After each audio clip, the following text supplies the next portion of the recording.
1991, aus dem Golfkrieg gab es solche Bilder zu sehen.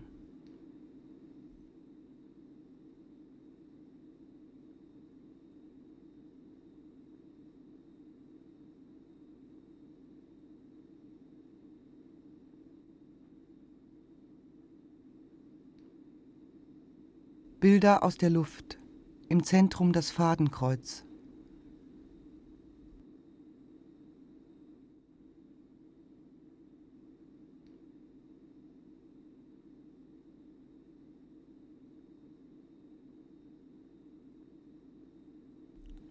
Auch Bilder aus dem Kopf der Projektile.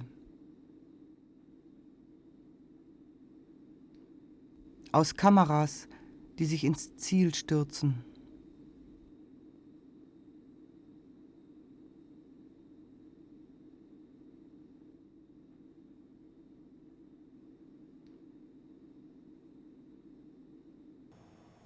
Eine Stanze aus dem Zeitalter der Mechanik.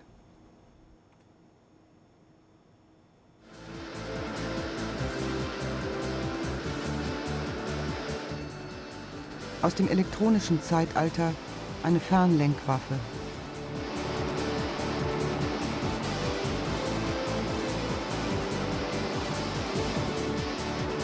Es muss einen Zusammenhang geben zwischen Produktion und Zerstörung. Diese Musik ist eine Beigabe zu den Pressebildern der Rakete Taurus.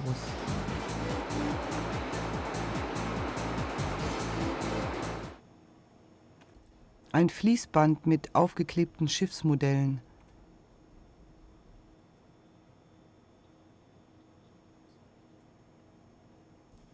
Ein Simulator zur Übung des Bombenabwurfs aus dem Deutschland von 1943.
Siehst du was? Luftraum frei. Oh, geh mal Nebenkampfraum.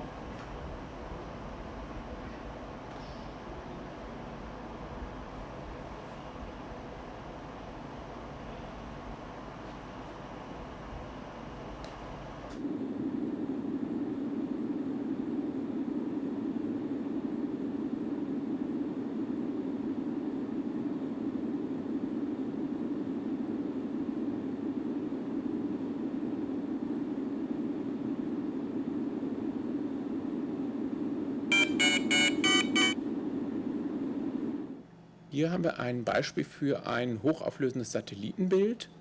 Das ist ein panchromatisches Bild mit 1 Meter Auflösung und zeigt hier den Bereich des Flughafens von Dubai.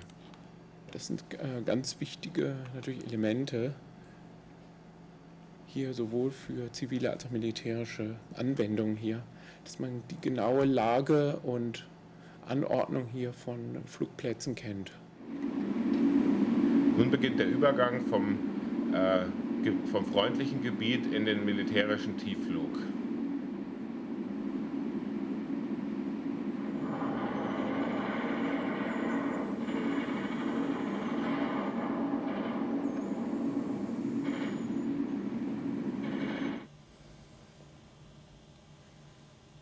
Ja, es geht darum, dass man anfliegende Flugkörper und Flugzeuge detektiert, und zwar passiv mit Infrarotsensoren. Die Anforderung ist eben, dass das eigentlich nichts Falsches detektiert, nichts Falsches erkennt. Denn es dürfen einfach nicht zu viele Alarme entstehen. Sonst ist diese ganze Anwendung verfehlt oder sonst ist einfach das Ziel verfehlt. Man kann sich vorstellen, dass das kann so sein, dass man sagt, dass nur einmal pro Tag darf das sich ein Falschalarm erlauben.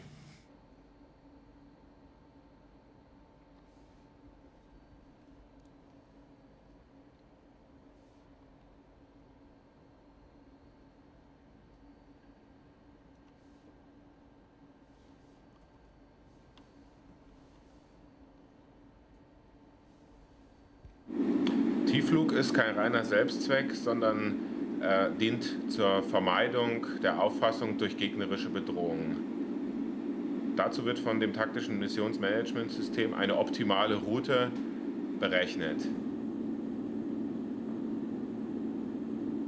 Increase speed.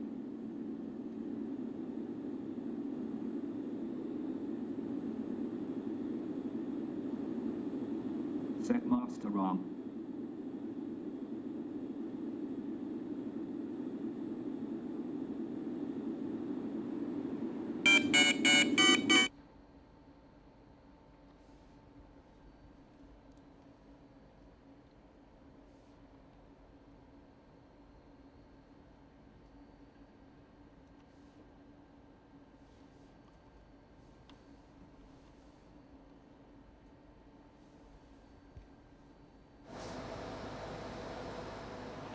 Okay, ich gehe wieder im Nebenkampfraum.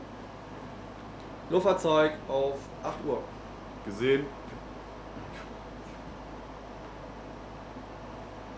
Blitz 1, Rot auf 7. Okay, Ziel erfasst. ins Ziel gehen, Waffe aktivieren.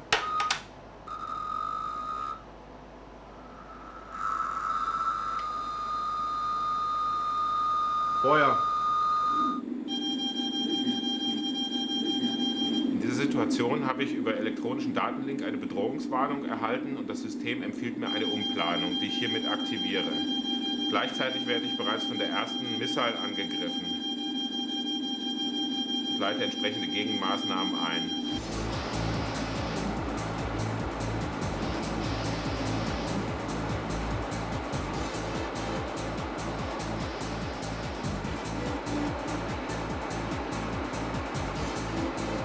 Schlachtfelder aus dem Rechner.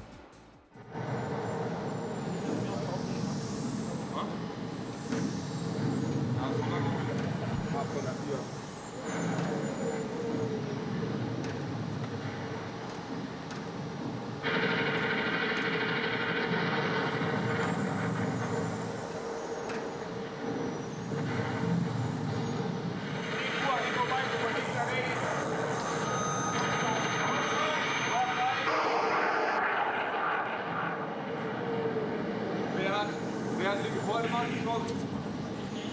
Falsch.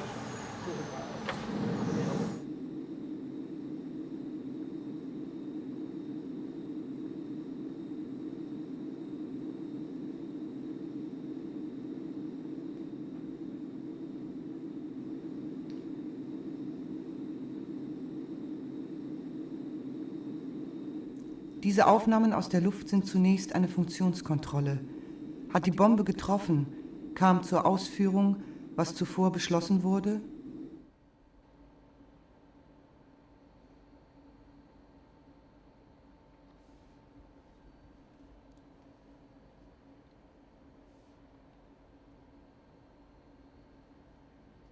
Schon im Zweiten Weltkrieg gab es Fernlenkwaffen, Projektile, deren Kurs von einem Begleitflugzeug aus gesteuert werden konnte.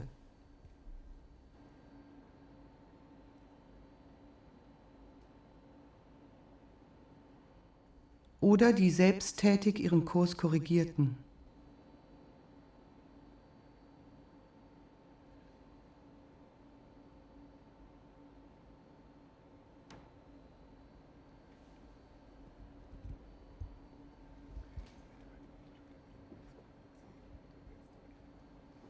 Distanzwaffen.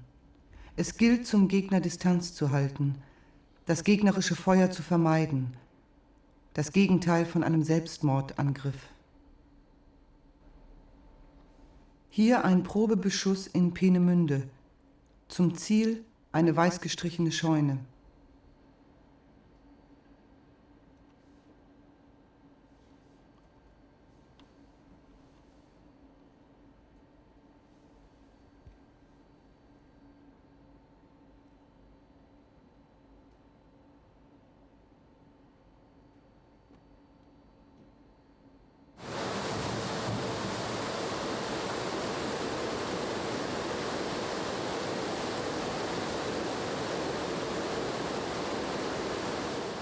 Im Walzwerk. Die Produktion wird mit der Kamera überwacht. Distanz zur Hitze des Stahlblechs und zum Lärm der Walzen.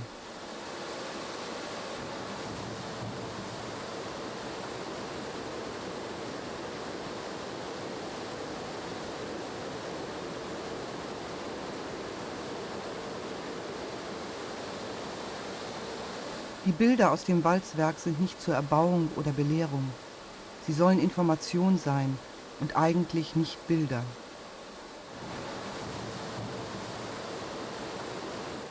Wenn sie von einer Schönheit sind, dann ist diese nicht beabsichtigt oder berechnet.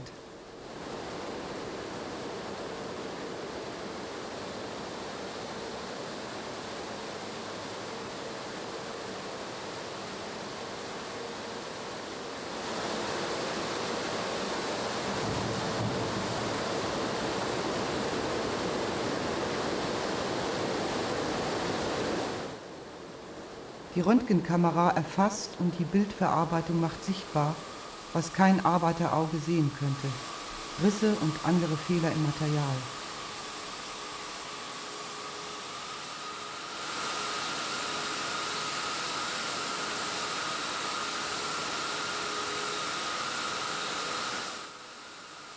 Die Kamera ahmt zunächst das menschliche Auge nach, lässt dieses Vorbild aber bald hinter sich.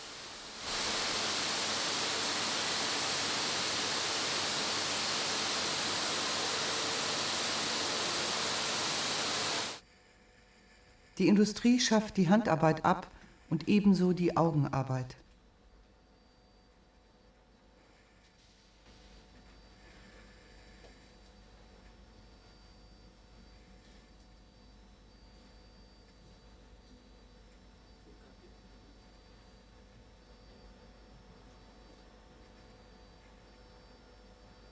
Ebenfalls nehmen die Roboter zunächst die Hand des Arbeiters zum Vorbild, lassen das Vorbild aber bald weit hinter sich.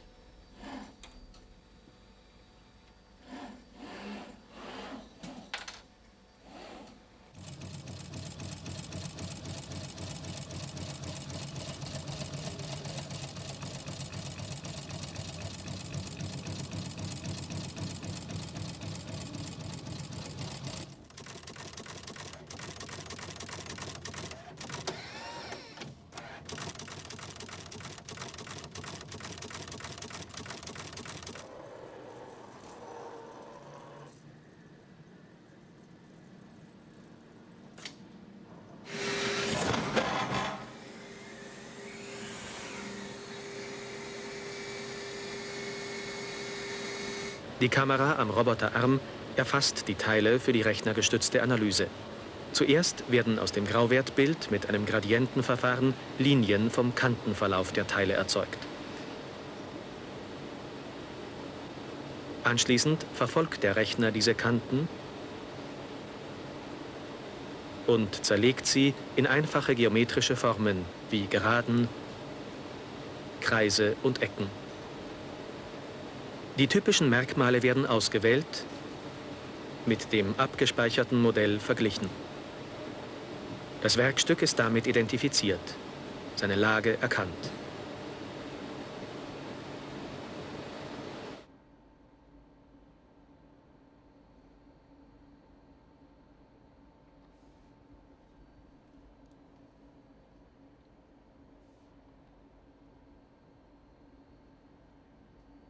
Schon im Deutschland von 1942 wurde einer Bombe eine Fernsehkamera eingebaut.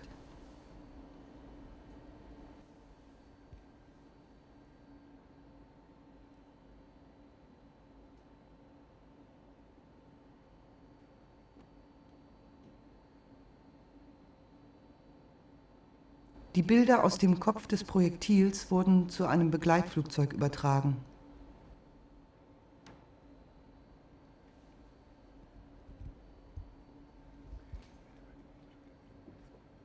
Mit der Fernsehübertragung wird es möglich, sich dem Ziel bildlich anzunähern und ihm doch räumlich fernzubleiben.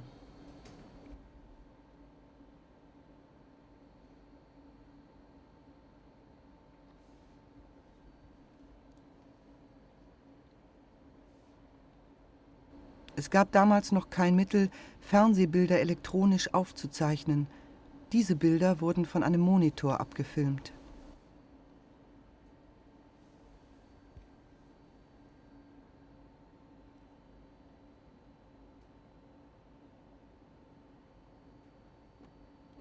Die Entwicklung der Fernsehbombe, vor allem die Verkleinerung der Kamera, mag ein Entwicklungsschub für die Fernsehindustrie gewesen sein.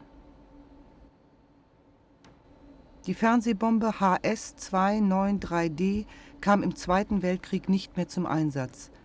Diese Aufnahmen sind von einem Probeflug.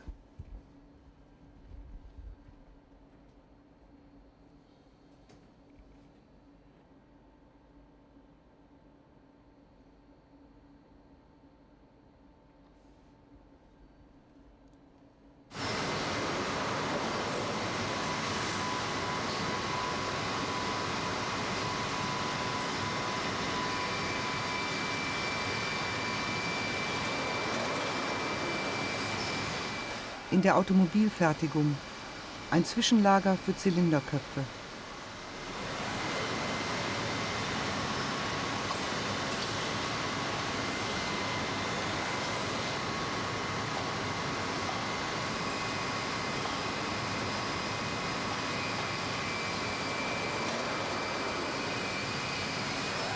Über Kamera- und Bildverarbeitung wird bestimmt und korrigiert, wo die Last abzusetzen ist.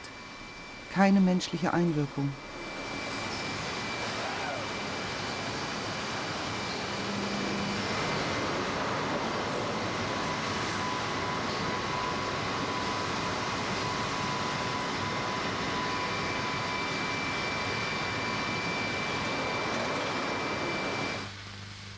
Der letzte Mann verlässt den Startplatz. Noch steht das Gerät gefesselt sprungbereit auf dem Geschütz. Die Zeit läuft. Noch 10 Sekunden. Rohr anlassen. Teillast.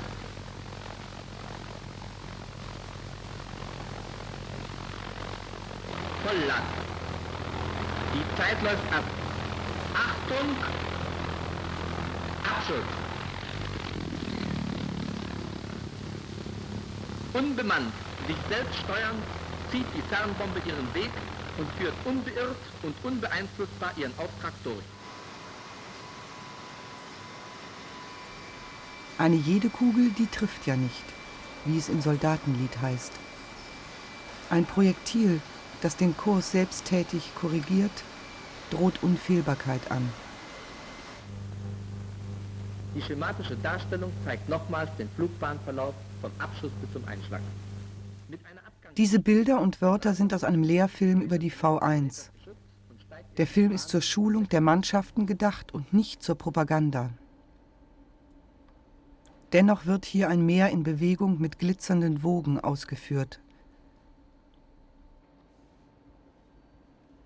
Mitten im Krieg macht man sich die Mühe, den Rauch eines brennenden Schiffes darzustellen.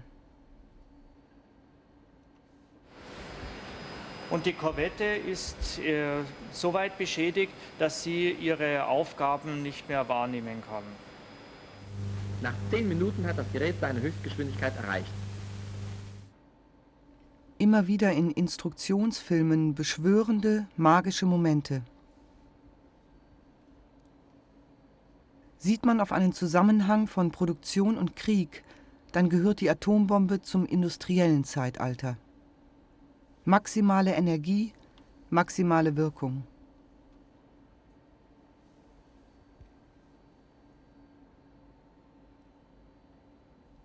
Bevor man sie abschafft, wird die Arbeit des Maschinenbestückers noch einmal vereinfacht und beschleunigt.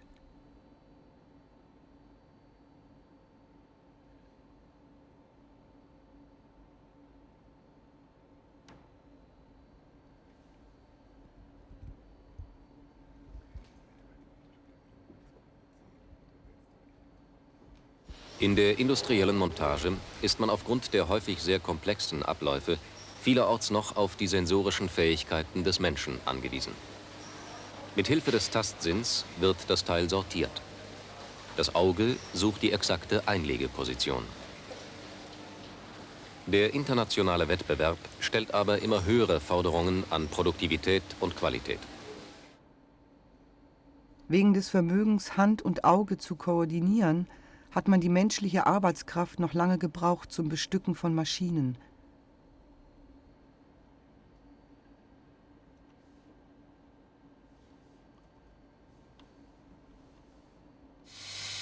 Das System Optomat bringt ungeordnete Teile in die gewünschte Position.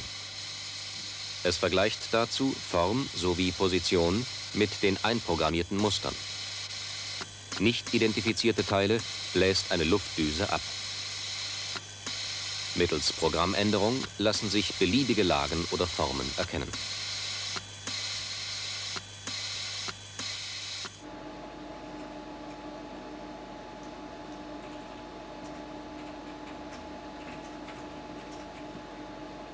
Das wäre zum Beispiel denkbar, wo es um Sortierer geht. Also dass sie ein Band haben, auf dem verschiedene Teile ankommen, meinetwegen Schrauben, meinetwegen Chips, die dann ausgesondert werden sollen.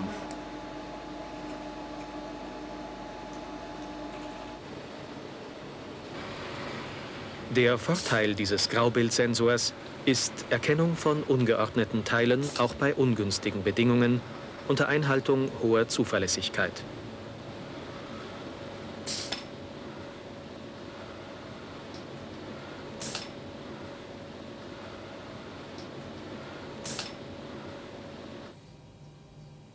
Also es ist das Testgelände.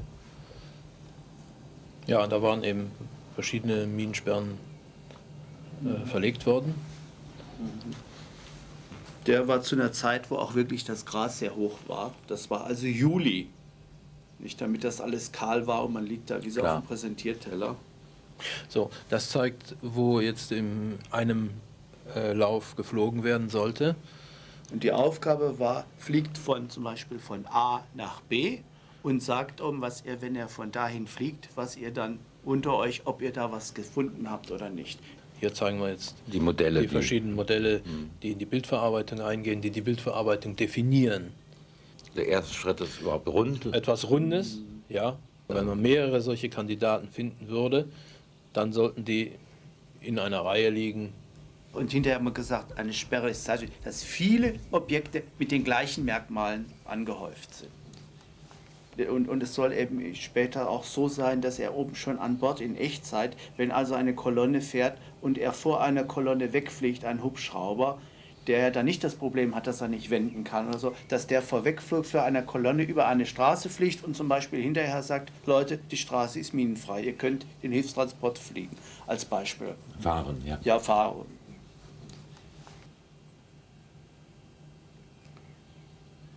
Und teilweise war es auch richtig tiefes Gras, was man daran sieht, dass es zum einen, dass die Minen dann sehr schlecht zu erkennen sind. Denn da sagt der normale Mensch sagt, oh, wenn es ganz tiefes Gras ist, ist es besonders schwer. Aber alles hat Vor- und Nachteile. Wenn ich natürlich jetzt in sehr tiefen Gras Minen lege, habe ich auch sehr gute Fahrzeugspuren. Und was Sie teilweise sehen, sind dann wieder die Fahrzeugspuren. Jetzt hat er tatsächlich zum ersten Mal die Sperre erkannt.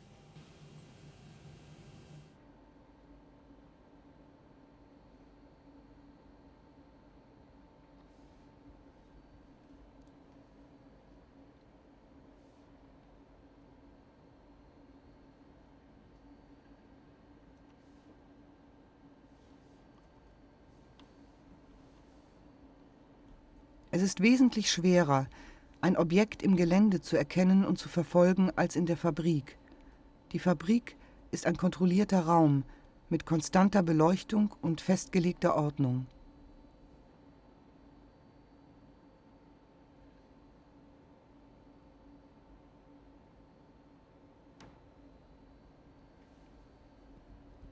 Die Suchgeräte müssen verbessert werden, oder man muss die ganze Welt den Fabrikverhältnissen annähern.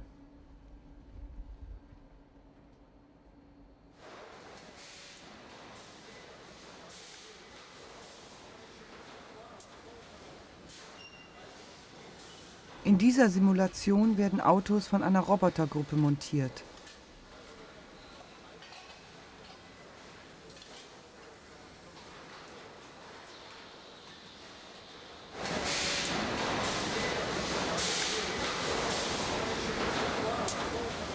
In der Produktionswirklichkeit werden noch ein paar Arbeiter zum Bestücken gebraucht. Kaum wegen ihrer besonderen Eignung, eher weil der Platz fehlt für einen weiteren Roboter.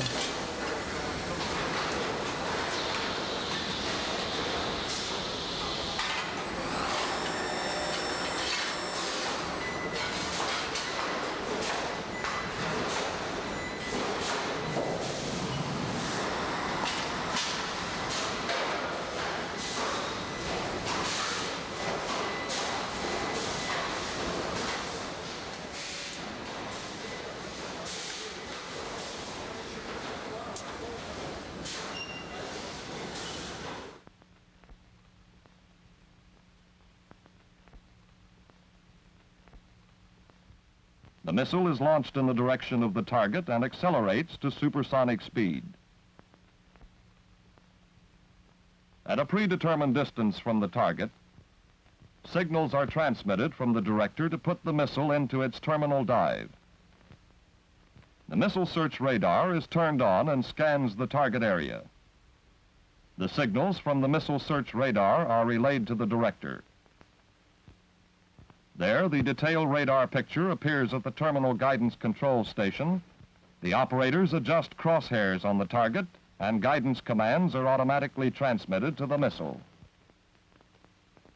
As the missile approaches the target, the display magnifies as though the operators themselves were in the nose of the missile.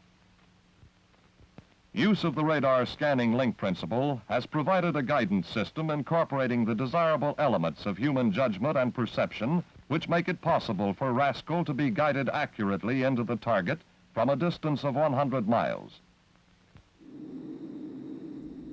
Schon damals Bilder aus der Anflugperspektive, aus Kameras, die sich ins Ziel stürzen. 1991, im Krieg gegen den Irak, veröffentlichten die USA viele solcher Bilder. So fielen Kriegsführung und Kriegsberichterstattung zusammen.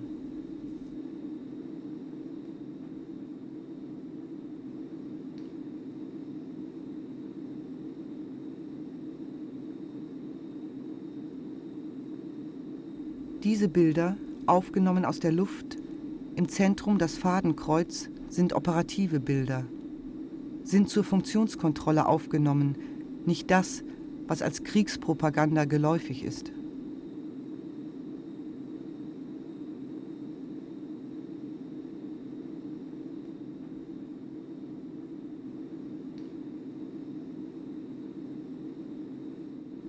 Der Schauplatz des Krieges erscheint so menschenleer, wie es die automatischen Fabriken sind. Der Suchkopf einer Rakete mit beweglichem Kameraauge.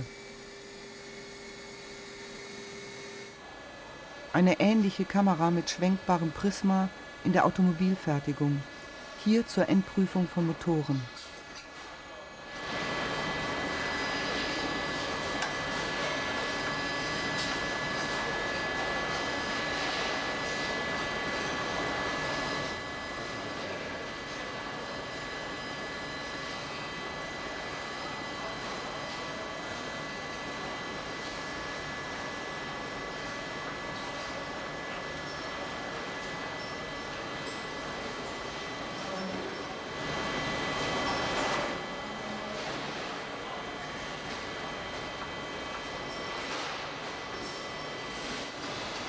Solche Bilder werden nicht gemacht, um etwas vom Produktionsprozess mitzuteilen. Sie sind Teil des Prozesses.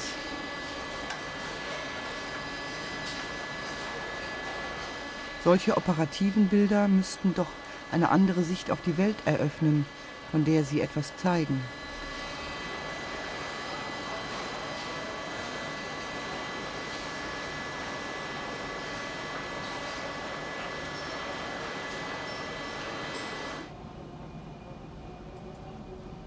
Sie gehören zu einer anderen Gattung als die Bilder zur Unterhaltung, zur Belehrung, zum Verkaufen und müssten sich von diesen unterscheiden wie das Lastpferd vom Reitpferd.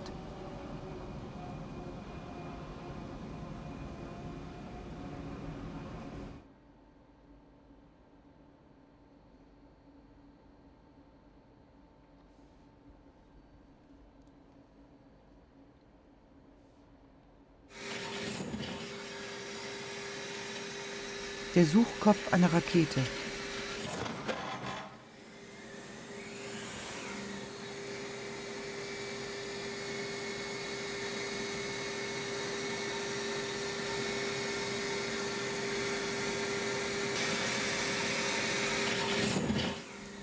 Der Suchkopf hat die Daten einer Region gespeichert und vergleicht sie mit der Erscheinung des überflogenen Geländes. So wie hier die Navigationshilfe eines Hubschraubers den Verlauf der Hochspannungsmaste gespeichert hat und im Realbild überprüft.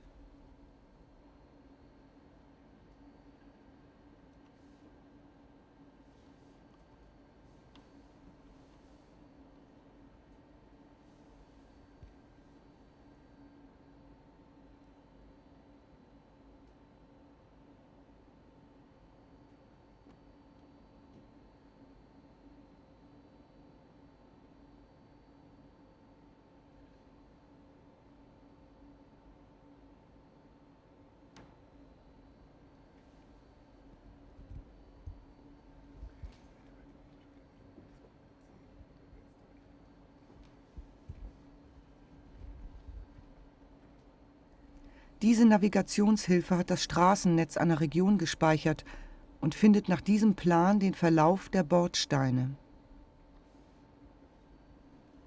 Findet auch andere Merkpunkte, Maste und Verkehrszeichen.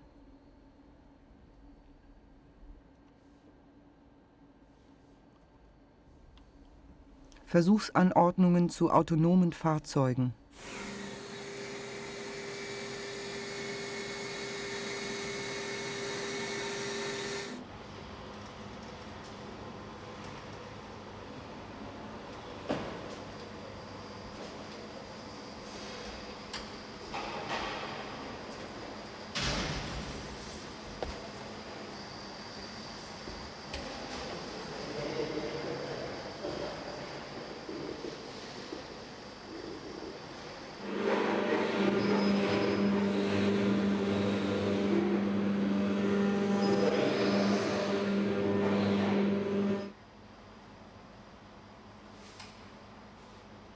Autonomie. Roboter, die Türschilder lesen können und ihren Zielort selbst suchen.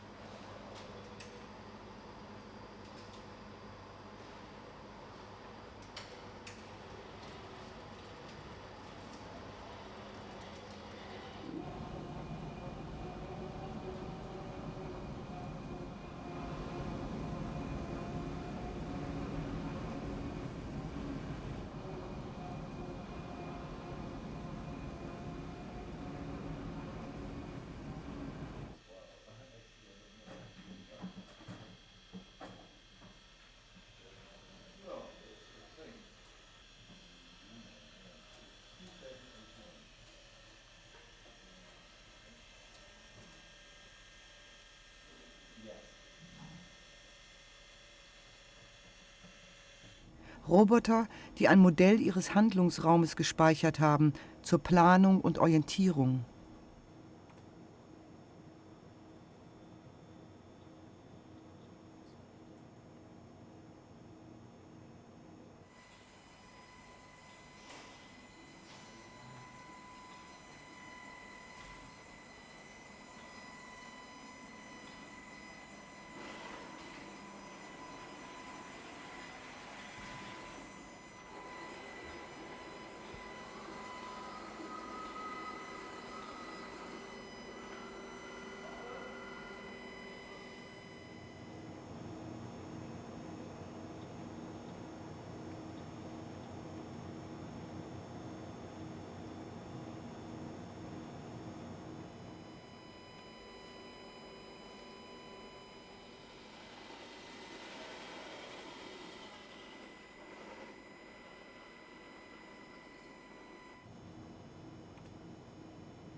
In dieser Darstellung ist die gesuchte Form gelb, die im Luftbild wiedererkannte blau.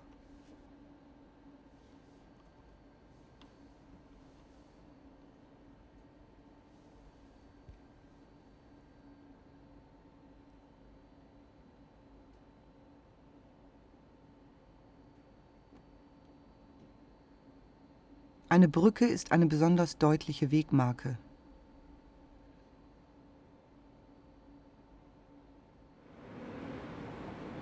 Diese Brücke wird von einem Laserscanner abgetastet.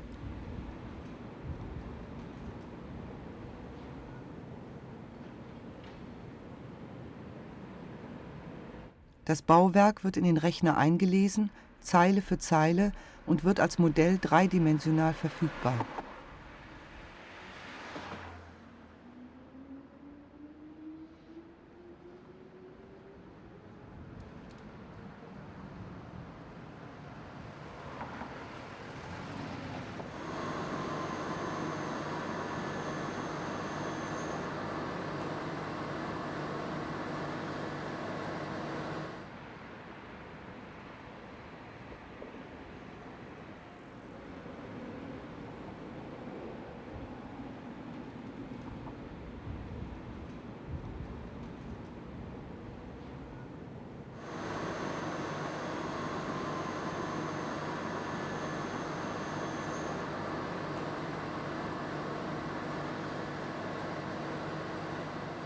Ein Werkstück wird aus einem Granulat herausgeschmolzen.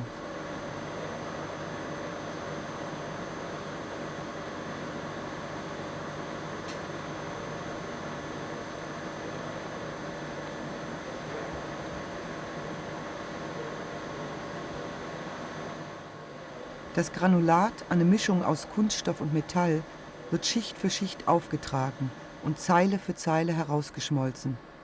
Der Kunststoff verdampft und das Metall bleibt zurück.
Diese materielle Operation ist der symbolischen im Rechner ähnlich. Hier werden die Körner kalkuliert, wie dort die Pixel. Eine computernahe Produktion.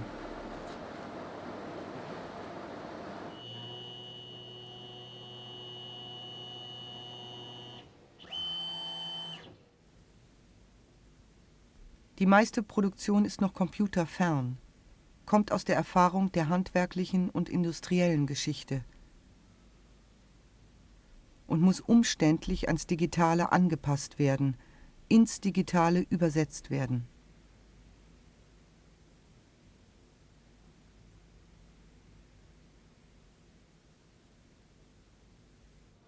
Der Vorgang am realen Objekt. Das Sensorsystem ermittelt in Sekundenbruchteilen die veränderte Position bzw. Drehlage der Schraube und führt den Roboterarm gezielt zum Greifpunkt.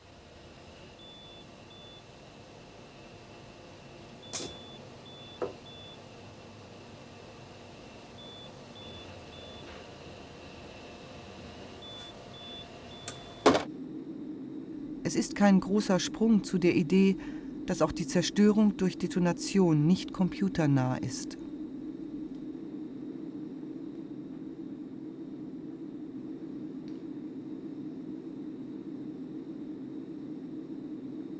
Eine Brücke ist eine besonders deutliche Wegmarke. Wegmarke oder Ziel.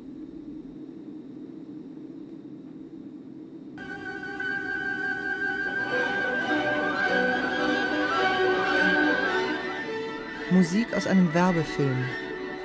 The bridge was destroyed by a single LGB mission after many conventional sorties failed and several aircraft were lost.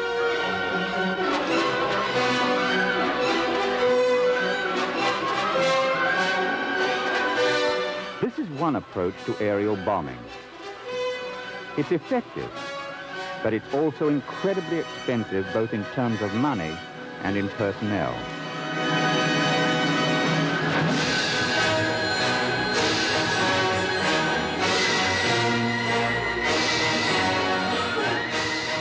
Experience has demonstrated that it requires 200 bombs to destroy a target.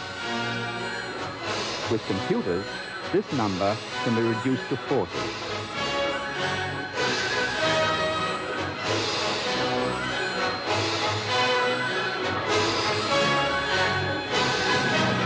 And with Paveway, the laser-guided bomb, it's one. That's right. With Paveway, it's one bomb, one target.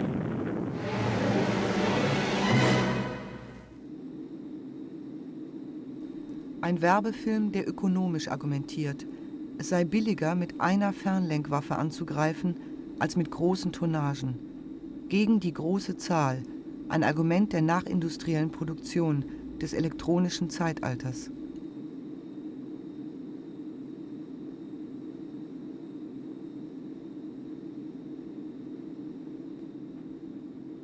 Die grünen Striche zeigen den versuchten Zugriff der Bildverarbeitung an. Eine Linie wird entdeckt und verstärkt zur Prüfung, ob sie mit einer gespeicherten Figur übereinstimmt.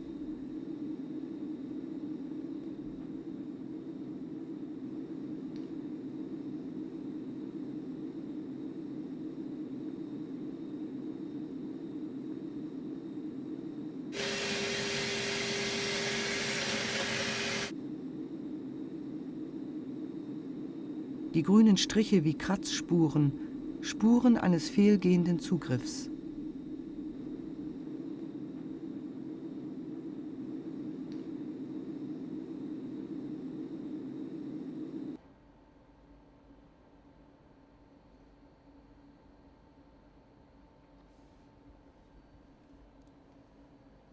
Diese Anwendung zeigt, wie die Silhouette eines Flugzeugtyps über das Bildfeld wischt, bis sie mit dem Suchgegenstand zur Deckung kommt.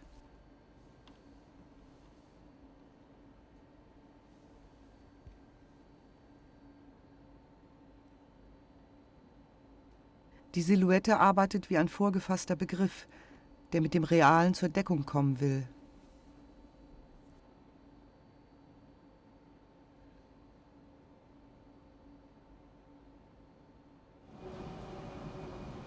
Operative Bilder. Die Arbeit ihrer Wahrnehmung wird sichtbar gemacht. Der Akt des Erkennens, des Wiedererkennens, des Verfolgens.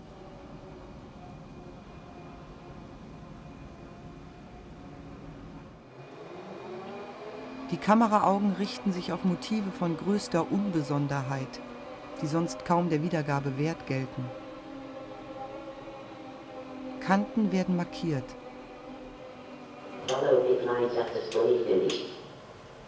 Hell-Dunkelwerte vermessen und kalkuliert.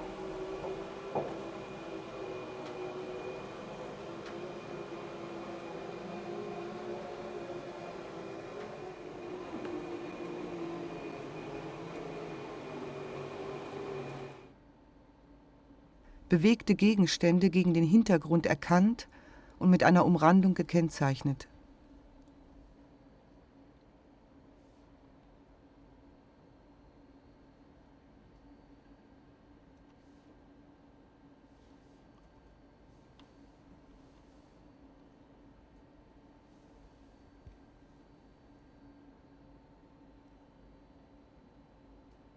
Die Hilfslinien zeigen an, was dem Bild jeweils abgelesen werden soll, und zeigen ebenso an, dass es auf das Übrige nicht ankommen soll.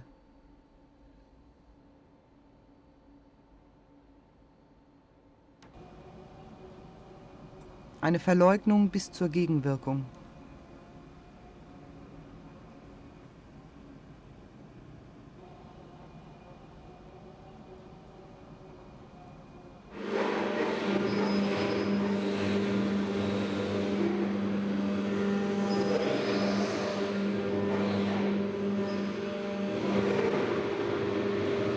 Die Rakete dieses simulierten Fluges übt das Navigieren mittels eines synthetischen Landschaftsbildes.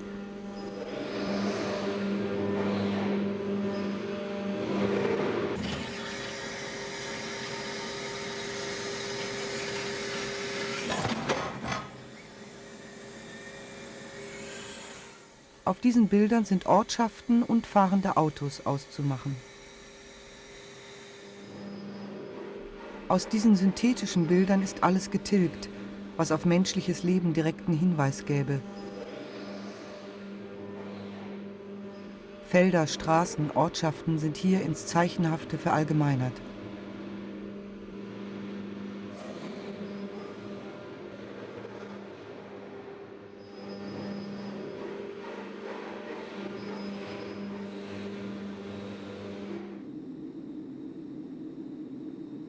Die Bilder aus dem Krieg gegen den Irak, die wir zu sehen bekamen, waren menschenleer und zeigten Angriffe auf militärische Ziele.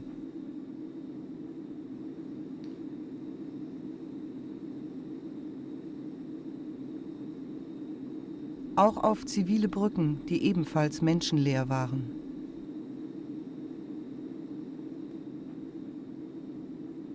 Es ist bezeugt, dass es aus dem Golfkrieg auch Bilder gibt von Menschen im Zielgebiet. Aber das ist nicht zu belegen. Diese Bilder werden militärisch erzeugt und ebenso kontrolliert.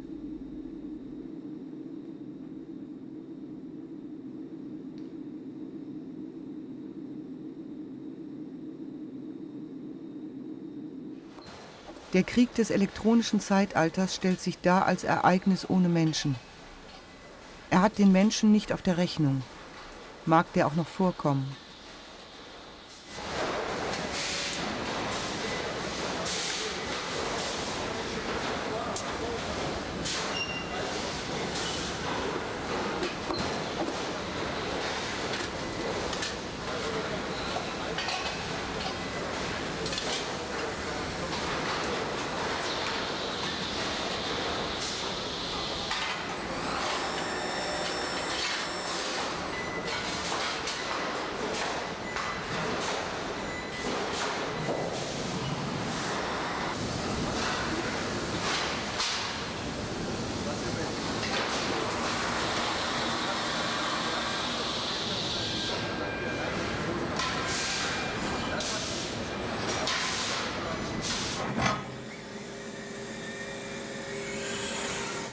In dieser Simulation fliegt eine Rakete auf ein Flugzeug zu.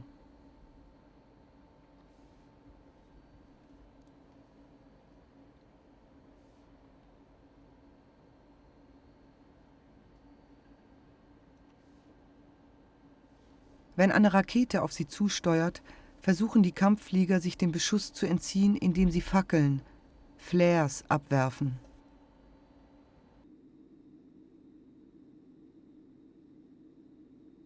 Deren Feuerschein soll den Raketensuchkopf auf sich ziehen und vom Ziel ablenken.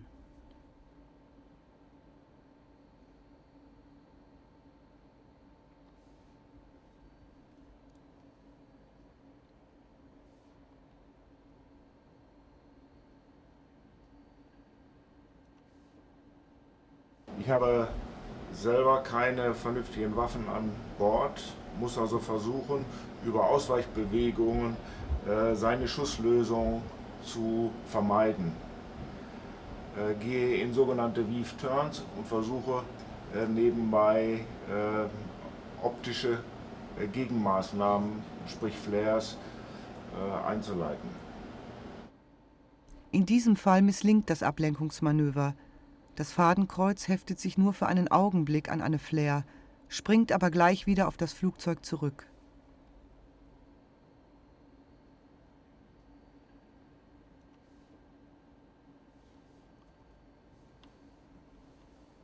Der Gegner befindet sich immer noch hinter mir, Entfernung nicht bekannt.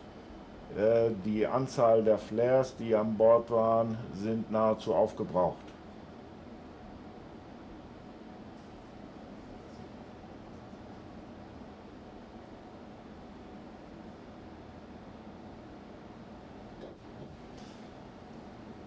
Bin abgeschossen worden, konnte also durch meine defensiven Maßnahmen den Flugkörperverschuss und den Treffer nicht verhindern.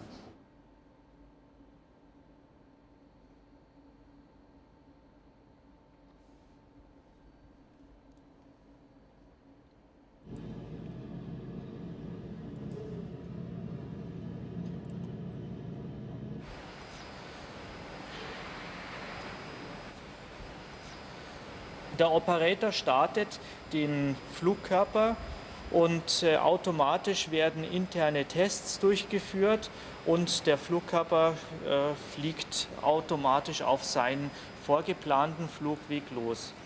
Während der Flugzeit kann der Operator mit der in der Spitze eingebauten Infrarotkamera, die frei beweglich montiert ist, das überflogene Gebiet beobachten und gegebenenfalls andere Ziele zu entdecken.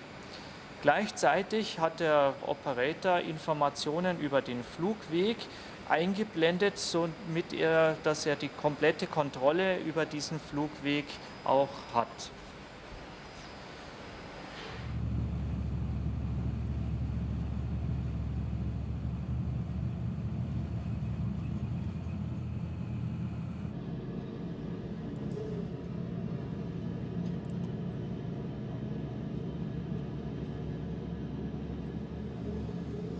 Nächsten Kreuzung rechts abbiegen.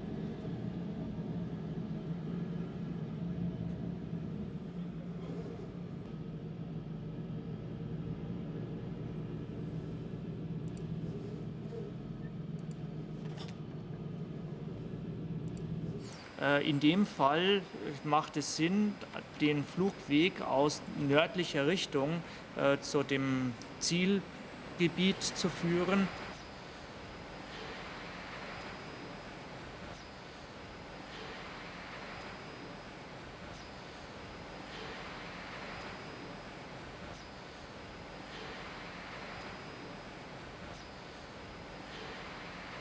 Und der Panzer ist zerstört.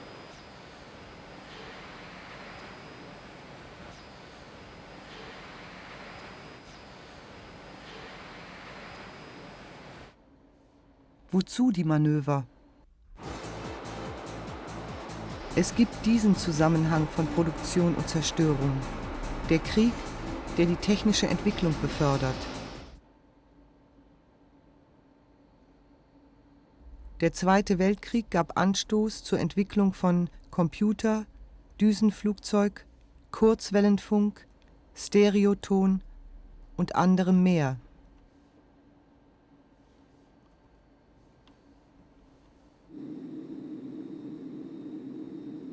Für nächste Entwicklungen muss es da nächste Kriege geben oder genügen die Kriege aus dem Rechner?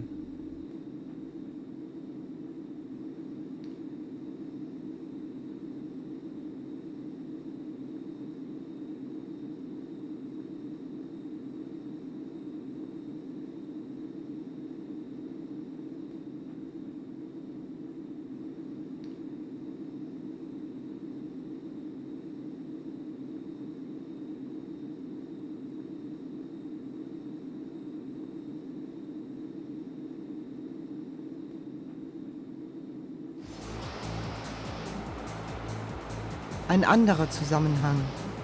Die Handarbeit wird hier abgeschafft und zugleich in die armen Länder verlagert. Auch die Kriege finden heute eher in armen als in reichen Ländern statt.